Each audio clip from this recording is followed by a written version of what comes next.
आज की कहानी है जादुई नोटबुक। एक गांव में एक सरिता नाम की लड़की रहती थी। वे बहुत गरीब थे। सरिता हर रोज बाजार घूमने जाती थी। वह जब भी बाजार घूमने जाती, वह ब्यूटी पार्लर को देखकर बहुत खुश होती थी। उसकी एक इच्छा थी कि उसे कभी भी जिंदगी में सिर्फ एक बार ब्यूटी पार्लर से तैयार होना था। सरिता वैसे तो खूबसूरत नहीं थी, पर उसका दिल बहुत साफ था। सरिता का रंग बहुत सांवला था। वह गरीब थी, फटे पुराने कपड़े पहनती थी। एक दिन जब वह घर से बाजार घूमने के लिए निकली, तो उसने देखा कि ब्यूटी पार्लर पर एक स्कीम आई थी कि कल पहले 5 कस्टमर्स के लिए फ्री मेकअप। सरिता यह देख बहुत खुश हुई। वह अपने घर आ गई। उसने फटाफट से अपना काम निपटाया, खाना खाया। ऐसे ही वह बहुत सोचकर बहुत खुश थी कि कल तो मैं ब्यूटी पार्लर से तैयार होंगी। पर दिन बीतता गया, रात हो गई और वह सो गई। अगली सुबह सरिता नहा धोकर निकली बाजार के लिए।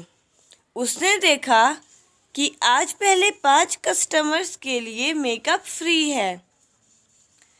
वह ब्यूटी पार्लर के अंदर गई। उसने देखा कि ब्यूटी पार्लर बहुत ही सुंदर है। वह बहुत खुश थी, लेकिन तभी ब्यूटी पार्लर मेकअप आर्टिस्ट ने उसे धक्के मारकर बाहर निकाल दिया। उसके कपड़े और उसकी हालत को देखकर सरिता रोते रोते अपने घर आई। सरिता उस दिन बहुत रोई। जैसे तैसे उसकी माँ ने उसे चुप कराया और एक चॉकलेट दिलाई। लेकिन सरिता के मन में अभी भी वह ब्यूटी पार्लर वाली इच्छा थी। सरिता के पास एक नोटबुक और एक पेन था जो उसे मिला था, लेकिन उसे यह बिल्कुल नहीं पता था कि वह नोटबुक जादुई है।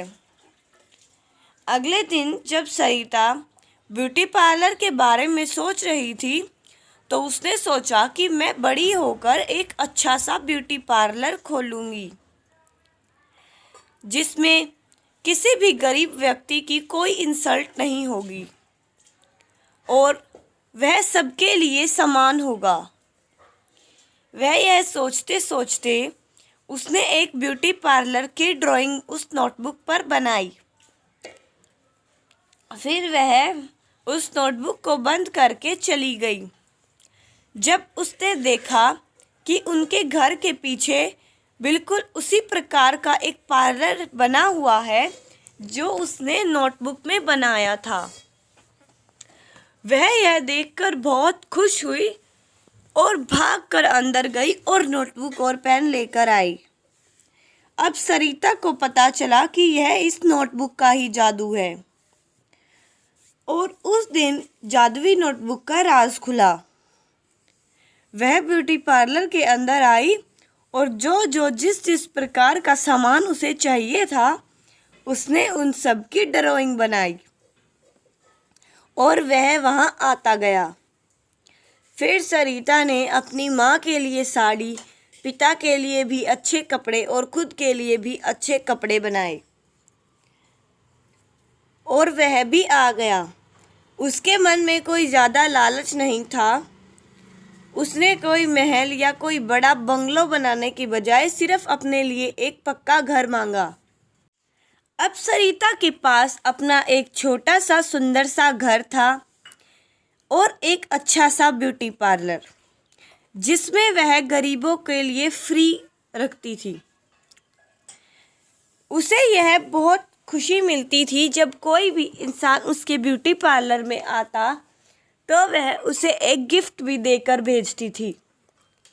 अब सरिता अपने छोटे से मकान और ब्यूटी पार्लर में बहुत खुश थी।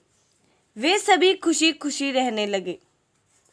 यह सब उस चमत्कारी जादुई नोटबुक का कमाल था। ऐसी अच्छी अच्छी जादुई कहानी सुनने के लिए हमारे चैनल को सब्सक्राइब कर लें। अगर आपको जादुई नोटबुक कहानी पसंद आई हो तो वीडियो को लाइक करें और अपने दोस्तों में भी शेयर करें। धन्यवाद।